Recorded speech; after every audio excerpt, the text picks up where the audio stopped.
Thank you for watching our video. Please give us a big like, subscribe to our channel for new videos every day with amazing cars. Leave us your opinion in the comment section on the video. Thank you.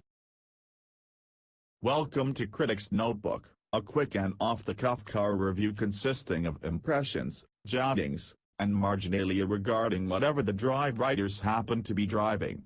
Today's edition, the 2018 Toyota Prius Prime. What? Toyota's larger, plug-in version of its ever-expanding Prius lineup, with the 4-cylinder gas engine, electric motors, and a bigger battery than the standard Prius. The Prius Prime will run up to 25 miles in electric-only mode. Where NYC to small-town Massachusetts, mostly on highways, plus around town driving in both directions. When winter, temperatures ranging between low 40s to below freezing, no snow. Background. Before the great self-driving car panic and the 5 weeks after a bunny-orgy proliferation of crossovers, the Toyota Prius was the thing that killed driving. That poor car ate shit for years. It ate shit from driving enthusiasts for its flaccid handling, ate shit from the Detroit loyalists for its twee foreign styling, and ate shit from various culture warrior trolls for being a high-tech, eco-friendly darling of the liberal Hollywood elite.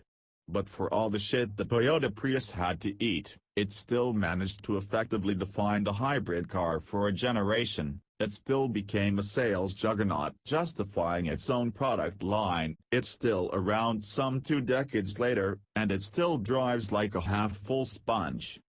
But if you experience the Prius in its ideal environment, which includes a congested, low-speed urban hellscape like New York City, where I live, you realize that the last part doesn't matter. The Toyota Prius is a phenomenal city car, with efficient packaging, lots of visibility, and enough down-low electrified punch to get the jump on and triumphantly screw over some other schmuck in bumper-to-bumper traffic, the most important feature of any city car.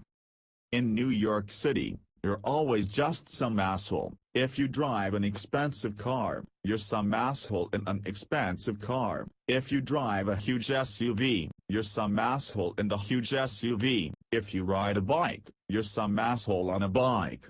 In the Prius, you're still some asshole, but you're no longer that asshole in the fucking Prius, like you used to be. The veneer of elitism has worn away from the car entirely. And the new design is distinct enough that it's not obvious at a glance you're looking at a Prius. With the new design, meaning, with the ability to ignore the car's reputational baggage, one can judge the new Prius Prime on its aesthetic merits, and the verdict is that this car is properly goddamn ugly. It's a disingenuously aggressive, shovel-faced monster mash of unpleasing angles and dubious character lines.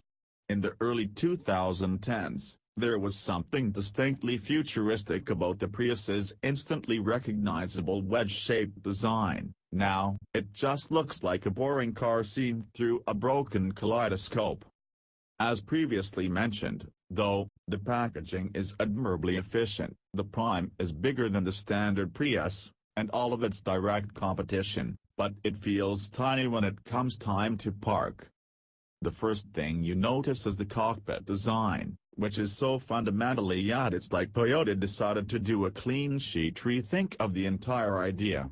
The shifter is center-mounted, tiny, and feels like an old arcade game controller.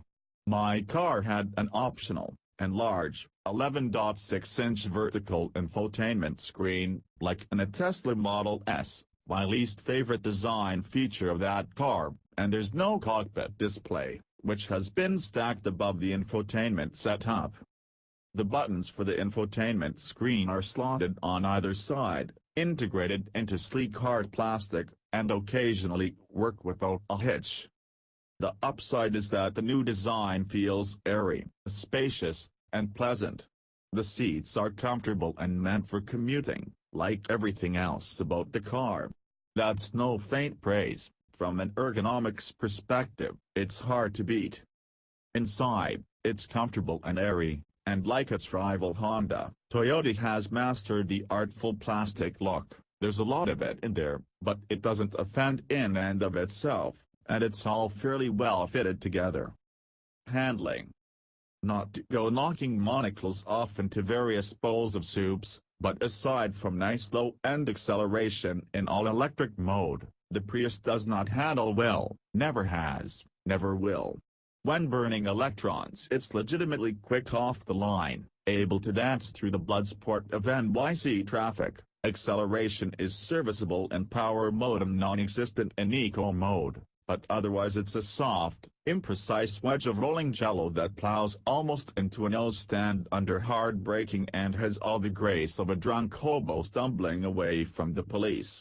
This car apparently reflects Toyota's effort to improve the driving dynamics. Perhaps it succeeded, but I couldn't tell. Picking between this car and its predecessor in terms of driving dynamics is like trying to choose your favorite fart. The otherwise spongy ride roughens up quickly over bumps and bad pavement. Tech. In terms of in-car tech, the tablet-like infotainment screen is responsive but not noticeably quick, and the screen itself is limitedly configurable, mostly serving at any given time as one of two functional screens. As noted, the seamless buttons with haptic feedback are often difficult to use. It's a lot of real estate for limited functionality, but it will certainly whet the appetite of the gadget-obsessed. Geeks will not be pleased with the available infotainment features. While it has the standbys like navigation, Bluetooth audio, voice commands, and traffic and weather, the Prius Prime lacks Apple CarPlay, Android Auto, and 4G LTE Wi-Fi.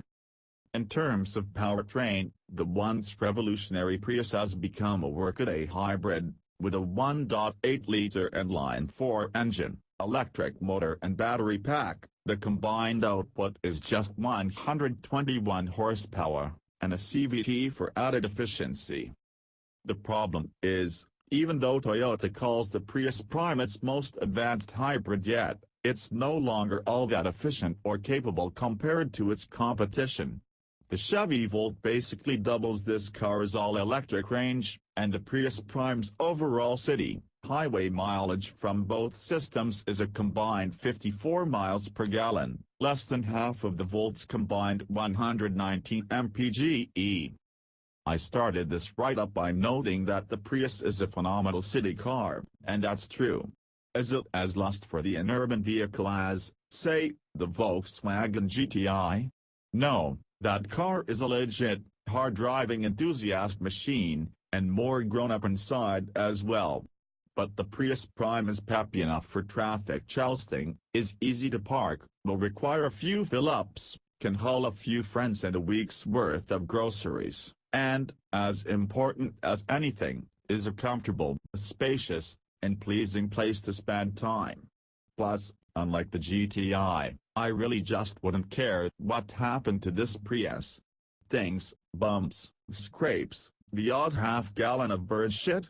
Who cares? It's a wonderful and unsentimental tool, and at $27,995 to start, it's a cheap tool at that.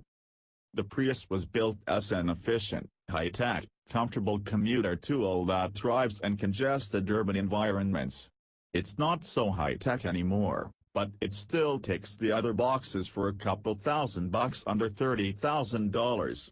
If you want driving personality, go elsewhere.